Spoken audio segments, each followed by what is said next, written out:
গত শনিবার বেলা ১১টায় এসিএফ ভবন, রেজিস্ট্রি পাড়া, টাঙ্গাইলে অনুষ্ঠিত হয়েছে শাহীন শিক্ষা পরিবারের এই ষান্মাসিক বৃত্তি প্রদান অনুষ্ঠান। অনুষ্ঠানে মোট ২০১ জন মেধাবী শিক্ষার্থীর মাঝে ২ লাখ টাকার বৃত্তি প্রদান করা হয়। আমি দ্বিতীয় শ্রেণীতে বৃত্তি পেয়ে খুবই আনন্দিত। আমি এখন ক্লাস 4-এ পড়ি, কিন্তু আমি বৃত্তিটা ক্লাস 3-তে পেয়েছি এবং এই বৃত্তিতে আমি অনেক খুশি। শাহীন শিক্ষা পরিবারের নির্বাহী পরিচালক আনোয়ার হোসেন আসলামের সভাপতিত্বে অনুষ্ঠানে প্রধান অতিথি হিসেবে উপস্থিত ছিলেন মোহাম্মদ মাসুদুল আমিন শাহীন।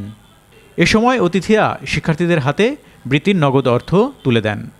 অনুষ্ঠানে প্রধান অতিথি উপস্থিত সকল অভিভাবকদের উদ্দেশ্যে গুরুত্বপূর্ণ বক্তব্য রাখেন। শাহীন শিক্ষা পরিবার ফাউন্ডেশন, যেটা এসইএফ ফাউন্ডেশন নামে আমরা আত্মপ্রকাশ ঘটাই, এবং সেই ফাউন্ডেশনের মাধ্যমে আমরা সারা বাংলাদেশেই আমাদের যে শাহীন শিক্ষা পরিবারের ১২৫টি ক্যাম্পাস আছে, সেই ক্যাম্পাসের ছাত্রছাত্রীদের একযোগে পরীক্ষা নিয়ে আমরা বৃত্তি প্রদানের ব্যবস্থা করে থাকি।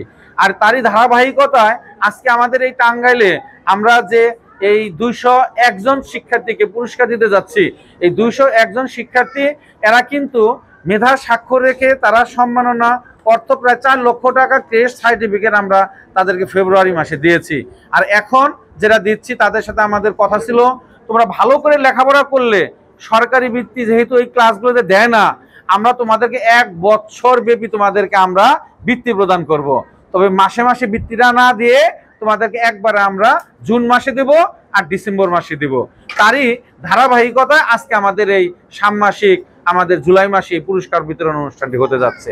তা আল্লাহ যদি আমাদের তৌফিক দান করে, আমাদের এই শাহীন শিক্ষা পরিবার যতদিন আছে, তার সাথে এই শাহীন শিক্ষা পরিবার ফাউন্ডেশন তার চেয়েও বেশি সময় নিয়ে এই শিক্ষার্থীদের পাশে থাকবে, তাদের বৃত্তি প্রদান এবং সকল ভালো কাজে তাদের উৎসাহ দেওয়ার জন্য কাজ করে যাবে ইনশাআল্লাহ। এই বৃত্তি শিক্ষার্থীদের শিক্ষাজীবনকে আরও সহজ করবে এবং তাদের উজ্জ্বল ভবিষ্যৎ গড়ার পথে সহায়ক হবে বলে আশা প্রকাশ করেছেন উপস্থিত সকলে। ফারুক শিমুল, আনন্দ টিভি।